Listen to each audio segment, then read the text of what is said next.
Bom dia, irmãos, que a graça do Senhor seja com todos, amém? Mais uma vez, retornamos a este lugar tão amado e tão querido por nós. Nos sentimos alegres e felizes por ter esse sentimento harmonioso da palavra que norteia as nossas vidas, que alegra o nosso coração. Hoje, o dia do Senhor, um dia que o Senhor nos leva a um sentimento profundo de cumprimento dos seus decretos, da sua lei, de todos os princípios que o Senhor norteia ao coração dos eleitos. E com um coração grato, alegre por servir ao Senhor, que possamos nos deleitar na sua santa palavra. Quero convidar aos irmãos a abrir no Evangelho de João, capítulo 4.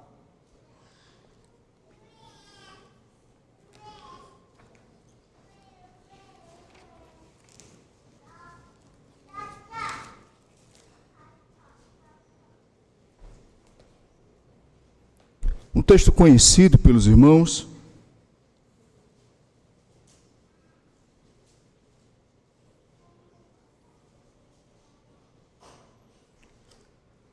Mas precisamos levar adiante tanto o contexto como o princípio que Cristo instrui nesse texto.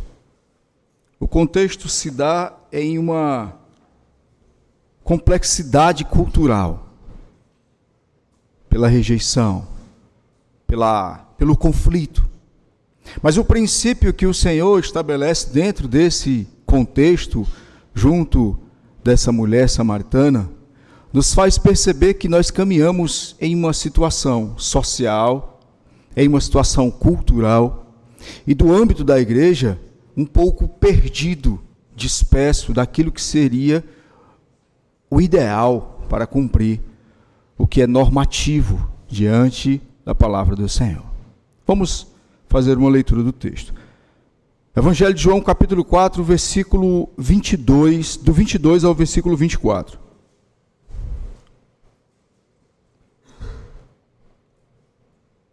Eu vou explorar o restante do texto, do capítulo, mas inicialmente esse é o centro da nossa atenção.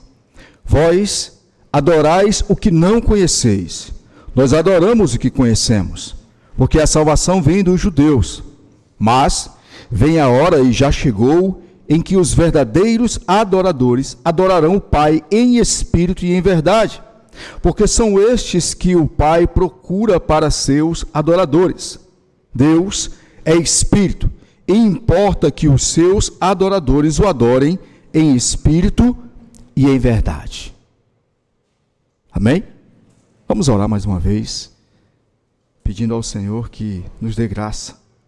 É a Tua palavra, Senhor, como foi orado inicialmente. E mais uma vez eu quero humildemente me colocar, como já foi dito, como veículo da Tua graça.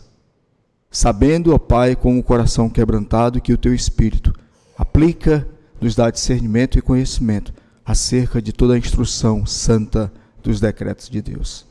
Assim eu te peço e coloco diante do teu altar a minha vida. Eis-me aqui, ó Pai, usa segundo a tua vontade. Amém. Oramos ao Senhor, meus amados irmãos, constantemente, pedindo a Ele todas as diretrizes que a palavra do Senhor orienta, direciona, aponta o caminho pelo qual o Senhor tem estabelecido desde o princípio. Desde o início, desde o nascedouro, lá no Gênesis, capítulo 3, o que nós conhecemos pelo proto-evangelho, o que seria lá no futuro, todo o cumprimento de uma obra extrema e perfeita da redenção. Essa obra vem norteando toda a história da igreja, todo o povo de Deus até os dias atuais. Mas, pastor, qual então o grande conflito que nós encontramos hoje? Qual então a necessidade, diante de um texto desse, que nós nos deparamos com algo que parece desvirtuar aquilo que seria o ideal? Por que então o Senhor visita a igreja hoje, num domingo, no culto solene pela manhã, no culto matutino, assim, do nada? Por quê, Na realidade, nós buscamos como povo de Deus servir, e com fidelidade, temos também o desejo de ser influência, e uma influência que conduz os outros servos de Deus a cumprirem o que é correto, a cumprirem exatamente o que o Senhor determina. No versículo 21 do mesmo capítulo 4, Jesus diz assim, disse-lhe Jesus, mulher, podes crer-me que a hora vem, quando nem neste monte e nem em Jerusalém adorareis o Pai. Por que então Jesus vai dizer isso no texto? Porque vem de um contexto em que Cristo estava sendo um destaque. Se você olhar o capítulo desde o início, vai dizer que Jesus estava sendo aquele que trazia para ele a atenção das pessoas, dos que estavam ao redor. Ora, estava batizando muito mais do que João. Pastor, qual a relação de tudo isso com os nossos dias? Quando nós nos destacamos em uma sociedade corrupta, podre, que não tem mais moralidade, você se torna um alvo fácil de uma série de muitas críticas. Pela sua pureza, pelo seu amor, pela sua devoção, pela sua vontade de ser mais fiel àquilo que o Senhor prescreveu diante de nós, que o Senhor estabeleceu para um povo que Ele escolheu. Jesus estava se destacando, e as pessoas viram isso.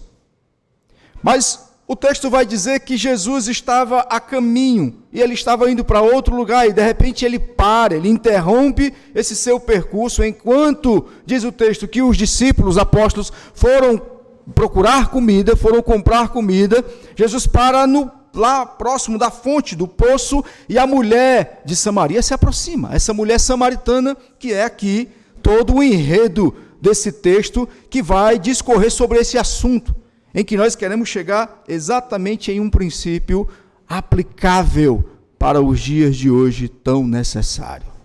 Dias perdidos, dias imorais, dias deturpados, longe do que Deus requer das igrejas. Por que as igrejas? Porque o texto refere-se à adoração. O texto fala de um lugar, inicialmente. Cristo abrange muito mais do que a restrição ao lugar.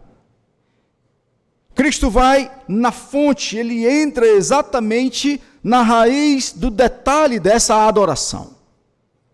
A mulher questiona, como você, sendo judeu, pode falar com a mulher samaritana? Ela chega para Jesus e diz, como pode, se há um conflito social, a cultura pela qual nós vivemos é oposição da sua contra a minha.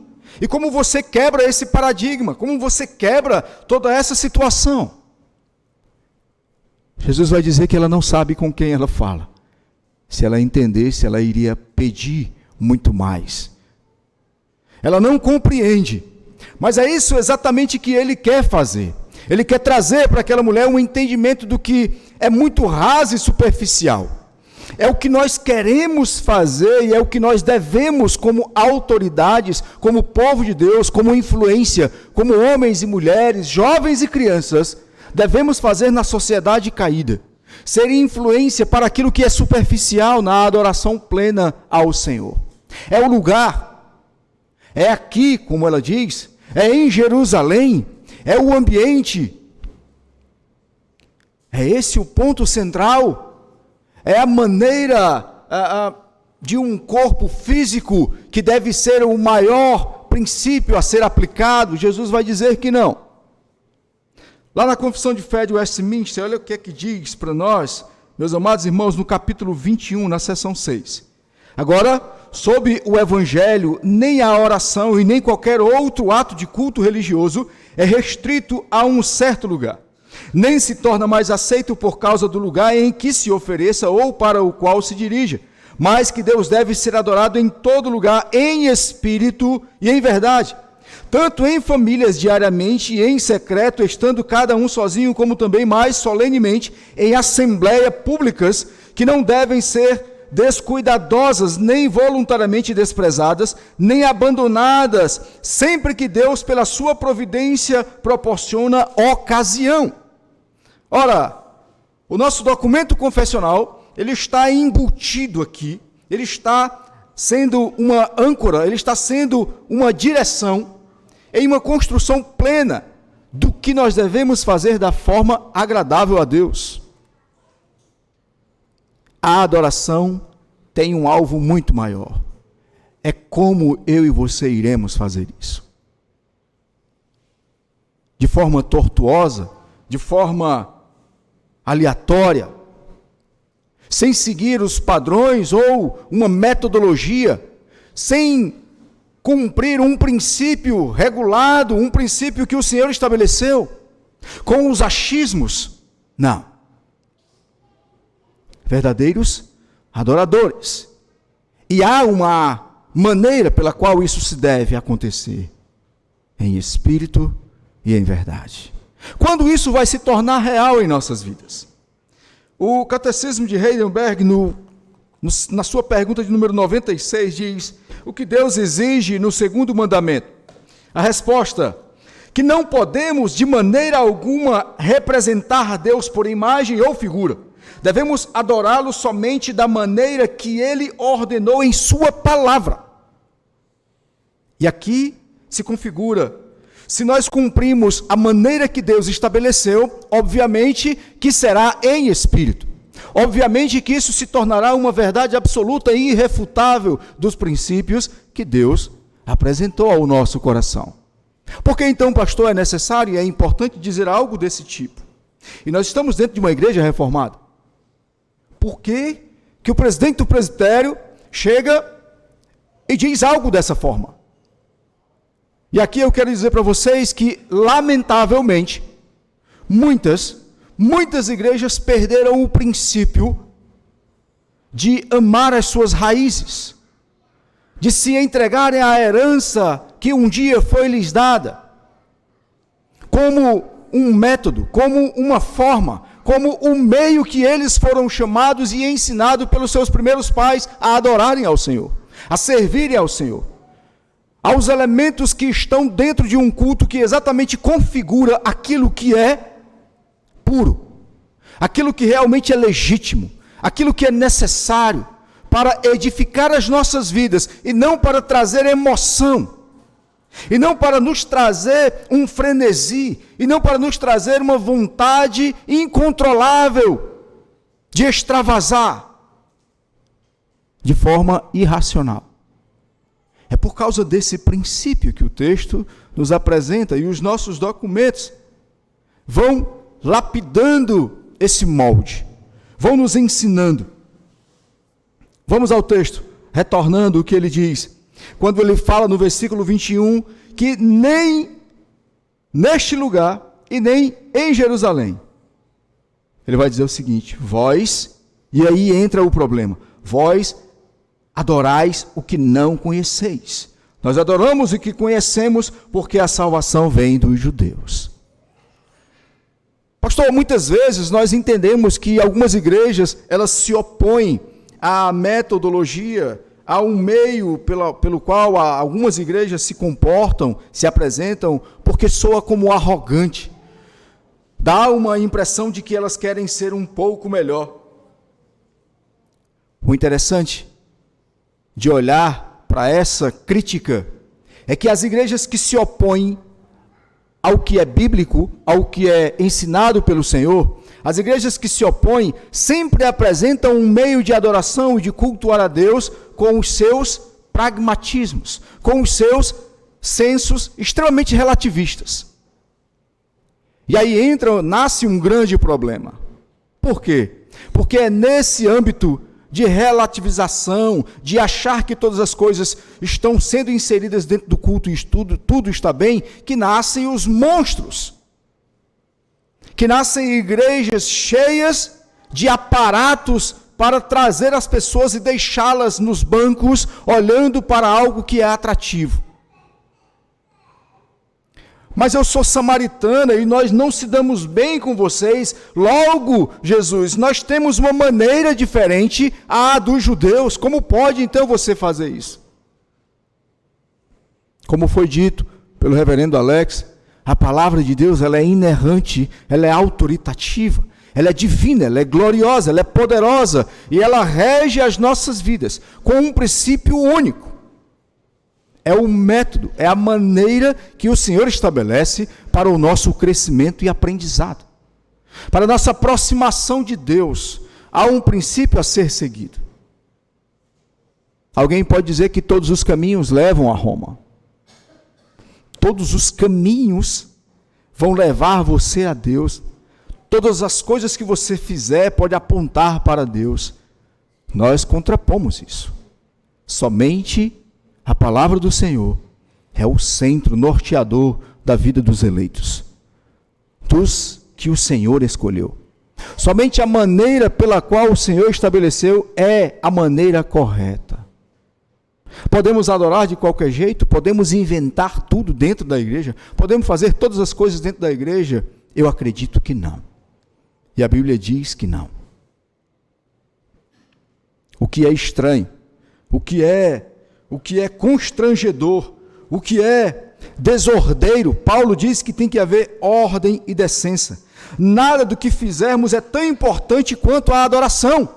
Nada que o homem invente como algo que seja acréscimo, de uma inserção, suplanta ou pode ser maior do que a orientação da palavra de Deus, dos princípios da sagrada e perfeita palavra do Senhor, da sã doutrina orientando o coração dos eleitos de Deus. Nada. Dançar no culto, enfeitar a igreja, ornamentar a igreja. Os irmãos, os homens com a roupa de uma cor, as mulheres com a roupa de outra cor. O momento de louvor em que todos pulam, levanta a mão, baixa a mão, 2 passinhos para o lado, para frente e para trás, nada disso. Nada desses adereços estranhos serão interessantes. Eu diria que são muito mais pragmáticos e invenções humanas. São invenções maliciosas. O que nós devemos então fazer? No versículo 23 diz que o Pai procura os verdadeiros adoradores. Na realidade, o Senhor elegeu os seus adoradores. Na realidade, a Bíblia está deixando bem clara que Ele tem um método que Ele mesmo estabeleceu. A Bíblia diz que Ele tem pessoas que não simplesmente serão aqueles que representam de alguma forma, ou que tem algo por si mesmo a ser apresentado. São os adoradores que olham segundo a palavra de Deus. Devemos temer a Ele e dar glória a Ele. Devemos olhar para o senso de aprendizado que Ele norteou aos seus filhos. Vamos a alguns exemplos bem práticos. A nação de Israel, querendo se assemelhar às outras províncias e às outras nações, pede um rei.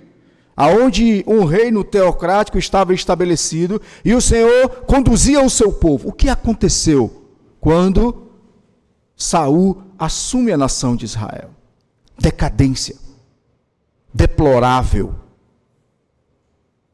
A nação de Israel paga pelo seu desejo de se assemelhar de forma pragmática aos outros reinos.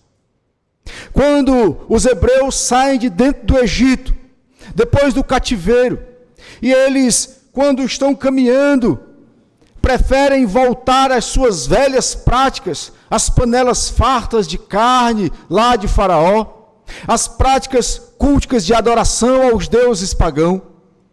O que acontece com essa decisão dos hebreus? Decadência. É diante desse contexto que nós conseguimos lamentar o que as igrejas têm perdido com a sua maneira de abrir as portas para o mundo. Devemos amar a nossa herança. Devemos abraçar fielmente a nossa confessionalidade. Devemos levar diante de nós essa certeza convicta da identidade, dos distintivos, das diretrizes que foram colocadas diante de nós. John Knox luta ferrenhamente na Escócia. João Calvino luta intensamente. Assim como os outros reformadores, passaríamos a manhã inteira citando homens que deram as suas vidas como os puritanos lutaram intensamente para manter a mesma ortodoxia, para que essa ortodoxia possa futuramente produzir essa ortopraxia, a prática, o testemunho, a vida, a continuidade daquilo que é correto. Mas encontramos um contexto de conflito. Nós somos diferentes de vocês. Nós não gostamos de vocês. O samaritano e o judeu são oposição. E não existe uma harmonia aqui. Porque a cultura estabelece esse tipo de prática. A falta de conhecimento bíblico, a falta de estudo e profundidade da sã doutrina produz exatamente essa divisão, essa dicotomia, essa dupla invenção. E aqui está um problema, onde nós precisamos, como remanescentes de Deus, remanescentes da palavra do Senhor, continuar dando continuidade exatamente aos mesmos princípios legítimos, reais, sinceros, fiéis à palavra do Senhor. Muitas vezes nós encontramos pastores abrindo mão da essência da obediência à palavra para trazer um público muito grande à sua igreja. Nós encontramos, infelizmente, ao invés de homens que sofrem por amor ao Evangelho e que devem ter uma vida simples, ter uma vida piedosa, ao invés de manter essa vida diante do Senhor, buscam toda a ostentação do mundo, arrebatando multidões e negociando a palavra do Senhor. Quebrando essa palavra na sua essência, desfazendo toda essa palavra em detrimento de uma comodidade neste mundo. O que eu venho dizer para os irmãos nessa manhã? Não abram mão, jamais, da veracidade do que o texto sagrado continuamente fala ao seu coração. Não abra mão, não troque, não negocie. Seja fiéis aos padrões daquilo que você recebe como orientação na sua vida. Aplique tudo isso dentro do seu lar. Como os seus filhos, que serão os futuros líderes, que serão servos do Senhor em um amanhã bem próximo, dentro dos seus lares, continuamente. Bebam de toda essa informação da palavra de Deus, de toda a instrução. Alimentem as suas almas, suas mentes e corações. E constantemente vivam isso. Vivam todo esse aprendizado. Retenham toda a bondade. Cristo vai dizer para aquela mulher: vocês adoram o que não conhecem. Vocês aplicam de forma desconhecida. Vocês não compreendem o que estão fazendo. Vocês olham para a sombra do Antigo Testamento e tem toda uma questão litúrgica, tem toda uma questão ritual, e apregam e trazem para vocês esse entendimento e empregam as forças de vocês naquilo que não é o que exatamente deveria ser. As pessoas se apegam em coisas que a igreja não ensina. E toda hora nasce uma igreja estranha. Toda hora nasce uma nova heresia. Toda hora nasce algo que se opõe fortemente à palavra de Deus. Nós entendemos, como a palavra santa do Senhor declara: poucos são aqueles que acertarão, que entrarão pela porta estreita. Poucos. Aqueles que perseverarem, aqueles que viverem intensamente, aqueles que amarem fielmente, aqueles que se doarem, aqueles que lançarem as suas vidas diante do Senhor, com um coração sincero e puro, conhecendo, como Paulo declara em Romanos no capítulo 12, em um culto racional, em um entendimento daquilo que realmente estão adorando, em uma compreensão por que adoram e como adoram. É essa a ênfase, por que adorar a Deus de uma forma correta, se muitas vezes adorar da forma errada parece muito mais divertido.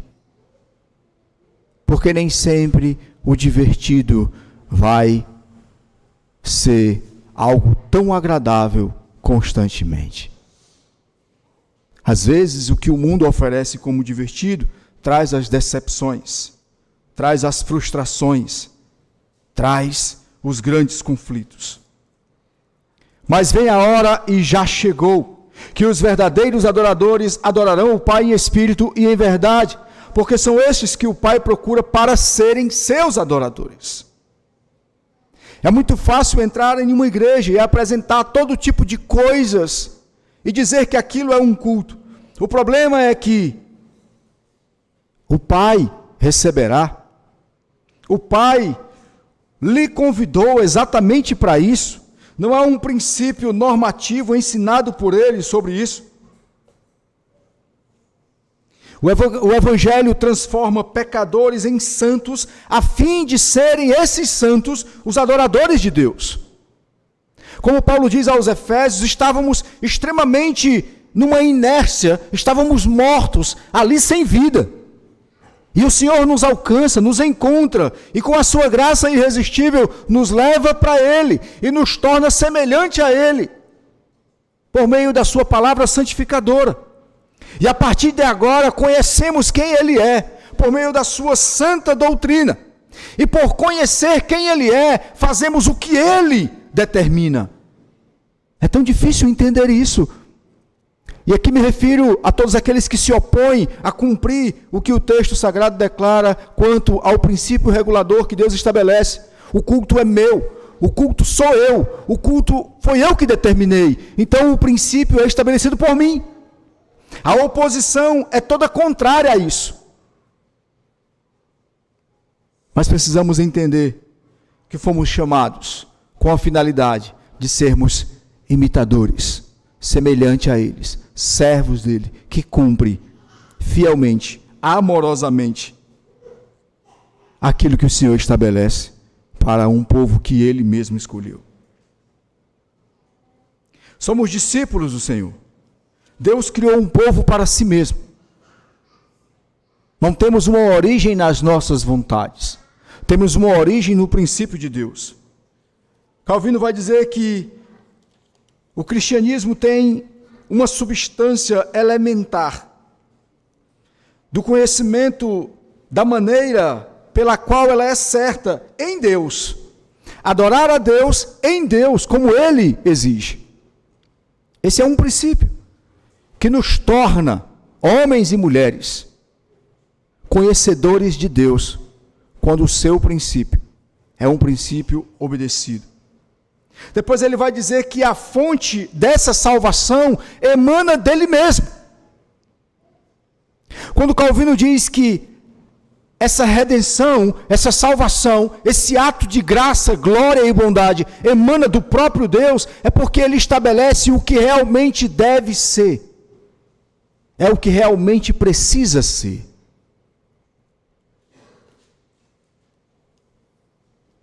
É a partir daí, meus amados irmãos, que há uma definição característica daqueles que nasceram em Cristo. Toda a igreja reformada, ela deve pregar sólida glória em todas as áreas de nossas vidas. Toda a igreja fiel ao Senhor precisa entender que a glória de Deus, ela é a glória de Deus.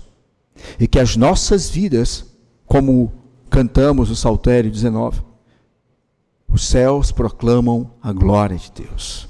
E o firmamento anuncia as obras de suas mãos.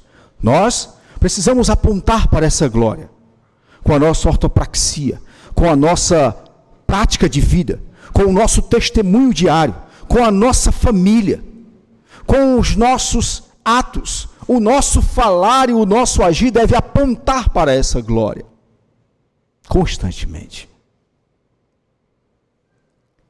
Por isso, é interessante percebermos, vem a hora, e já chegou, como diz o texto, que os verdadeiros adoradores. Por que é tão importante falar de verdadeiro adorador? Os puritanos lutaram por 100 anos para reformar e para criar todos os padrões, para apresentar os padrões de Genebra como um acordo, como aqueles que precisavam ser orientados, precisavam ser lapidados, que a palavra do Senhor, ela deveria ser o norte da vida de todos aqueles que estavam necessitando. Fazer o que é certo da forma certa. Quando a igreja é dispersa, quando a igreja não sabe o que adora, quem adora, como adora, ela vai criar as suas formas. Ela vai ouvir as vozes estranhas e ela vai criar um culto estranho. Mas pastor, o culto certo não dá pessoas. O culto certo não tem igrejas com 5.000 membros. É muito engessado. É muito antigo. É coisas do passado. Hoje o culto tem que ter uma palestra com um coach. Hoje o culto tem que ter alguém com uma mensagem positivista. Hoje o culto tem que ter uma mensagem de prosperidade. Hoje o culto tem que apresentar um crescimento financeiro. Hoje o culto tem que apresentar tudo o que é de bom para massagear o ego do homem. Tem que ser antropocêntrico. O culto tem que ter o papai. Que terrível essa percepção. Que maligno essa ideia centrada longe de Cristo. Longe de uma adoração cristocêntrica. Que maligno. Conduzindo, levando as pessoas e as igrejas a estarem abarrotadas de pessoas com os seus egos inflados, massageado todos os seus pecados. Pessoas que não são confrontadas pelo mal que fazem, quanto a pagar pelos pecados que estão cometendo diante de Cristo. Como produzem igrejas pobres espiritualmente, teologicamente. Como produzem pessoas e como induzem cristãos que lá na frente não saberão lidar com os problemas mais difíceis de suas vidas. Pela falta da seriedade. Porque não souberam como adorar ao Senhor. Porque não aprenderam a quem estavam adorando. Como não entenderam o Evangelho, que não é feito de açúcar. Jesus disse que não tinha onde repousar a sua cabeça. Que era difícil. Jesus disse que a sua caminhada era difícil. Enquanto as pessoas querem sucesso, prosperidade, riqueza e todo tipo de facilidade. O Evangelho é renúncia, é árduo, é espinhos, é dedicação, é abrir mão de mim mesmo. É muito mais de Deus e menos de mim. É muito mais da glória de Deus sendo exaltada diante dos meus olhos do que a minha capacidade humana. Como as igrejas perderam isso. É triste olhar para essa realidade atual. E as poucas igrejas que zelam pela sua pureza são perseguidas. São apedrejadas. São rejeitadas. Os poucos cristãos que amam o zelo da palavra do Senhor são rejeitados. Jesus disse que eles não sabiam o que estavam fazendo. Eu sou o Messias, como vai dizer no texto. Eu sou aquele que realmente vocês deveriam conhecer de perto.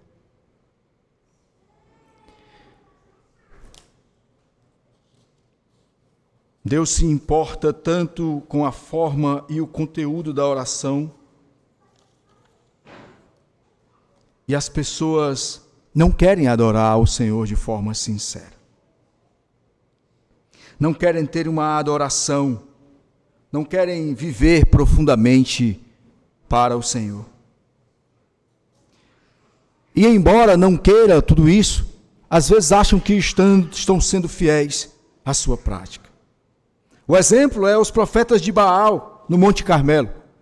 Era sincera a sua devoção a Baal. Eles se cortavam. Eles estavam se sacrificando. Havia muita sinceridade. Mas, infelizmente, de forma errada, para o Deus errado, para aquele que não iria responder, uma devoção e zelo que Deus não requer, embora haja muita sinceridade. Os cananeus que ofereciam seus próprios filhos ao deus Moloque, que matavam os seus recém-nascidos, que queimavam, extremamente zelosos e sinceros, mas sem fim algum. Não era o Deus verdadeiro. Nós vemos igrejas hoje sinceras, fazendo coisas absurdas, mas que não têm o entendimento da verdadeira adoração. Vocês adoram o que não conhecem, Jesus diz para aquela mulher. É necessário sermos zelosos quanto a isso, cuidadosos e observadores.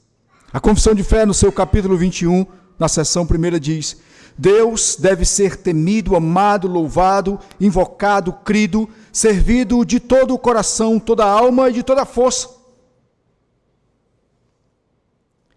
A nossa sinceridade e amor deve ser direcionada ao Deus tremendo e perfeito. Devemos adorar o Deus verdadeiro, da maneira que Ele instituiu por Ele mesmo. Devemos preservar e sustentar a nossa fidelidade. Devemos, meus amados irmãos, andar observando cuidadosamente as armadilhas da novidade. Pastor, apareceu uma novidade nos Estados Unidos, que nós podemos fazer na igreja, que nós podemos ensinar os jovens, que nós podemos fazer com as nossas irmãs da SAF, com o PH. Cuidado com as novidades. Jesus não apresentou nenhuma novidade. O que o Pai descreveu. Os santos são adequadamente equipados para toda boa obra pela Escritura. Os santos de Deus são preparados pela palavra, e é essa palavra que para mim e para você é a única regra neste mundo. Não precisa de mais nada. Suficiente. E mais nada. Ela ensina, reprova, corrige, nos treina para as tarefas da vida, nos prepara para ser bons pais, boas esposas, bons filhos, bons funcionários, bons patrões, bons vizinhos, um bom cidadão. Conhecer o que é o correto, conhecer a forma correta, nos dá essa alegria de servir ao Deus perfeito e soberano. Aquele que nos faz entender o que adoramos e como adoramos. Ele que ordena de maneira perfeita. Ainda na confissão, no capítulo 31, seção 3, diz que as nossas orações, com ações de graças, leitura das Escrituras, com santo temor, santa pregação, cântico dos salmos, com gratidão no coração. É um princípio extremamente metódico e preparado. Não tem acréscimo. Não tem um novo exemplar dizendo que a Bíblia precisa ser aumentada, pois o princípio que Deus estabeleceu é único e pronto. Que possamos colocar em nossos corações. E aí o versículo 24 encerra dizendo: Deus é Espírito e importa que os seus adoradores o adorem em espírito e em verdade. E eu queria encerrar com uma mensagem que eu ouvi de uma pessoa que foi visitar a igreja há muito tempo atrás, num culto de momento da oração e doutrina, um culto na semana. Aquela pessoa chegou e disse: pastor, eu até que gostei da palavra, mas eu acho melhor a igreja lotada. Eu não vou voltar aqui não, porque eu prefiro quando a igreja tem assim umas 300, 5.000 pessoas. Eu acho bom assim. A igreja grande.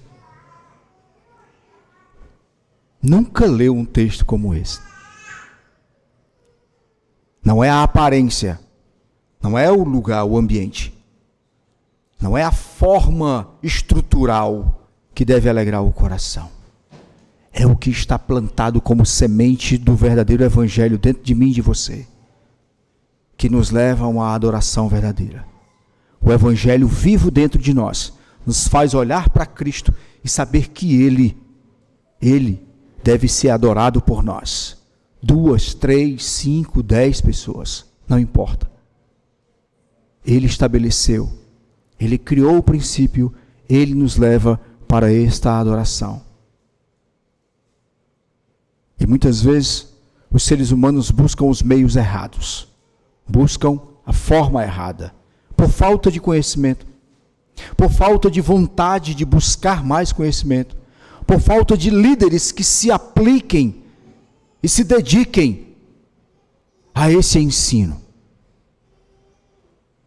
Que Deus tenha misericórdia de muitas das lideranças que não se preocupam com isso e conduzem multidões aos desertos sem sentido algum.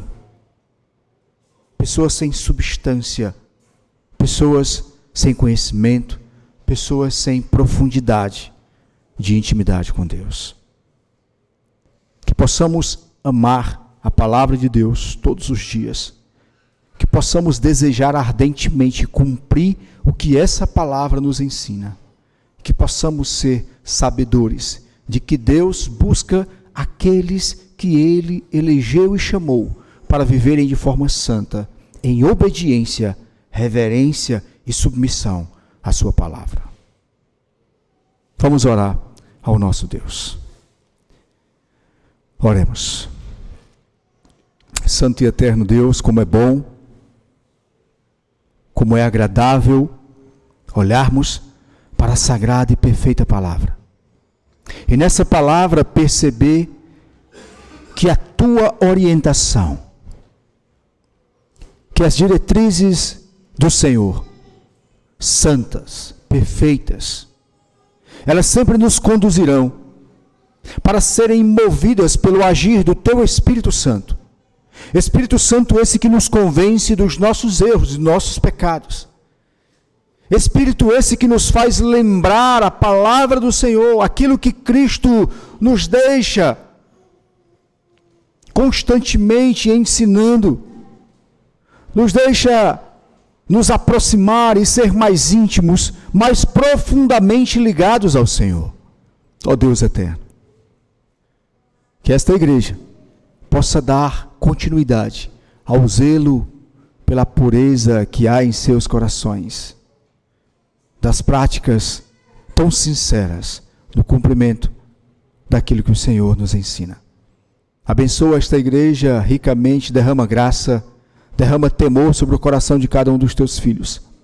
E aqui também pedimos sobre todos os nossos irmãos, todos aqueles que o Senhor chamou, em todos os lugares desse mundo, leva a cada um deles e aos seus corações um arrependimento por caminharem nos caminhos estranhos, caminhos tortuosos, que eles possam se voltarem para a tua palavra e abrirem os olhos espirituais para a compreensão daquilo que é a direção de Deus, para cultuar a Deus em espírito e em verdade, na pureza e no zelo, em uma vida cheia de piedade, devoção ao Senhor, amando e fazendo exatamente o que o Senhor nos ordena. Assim nós oramos, agradecemos e louvamos ao Senhor Deus de nossas vidas. Amém.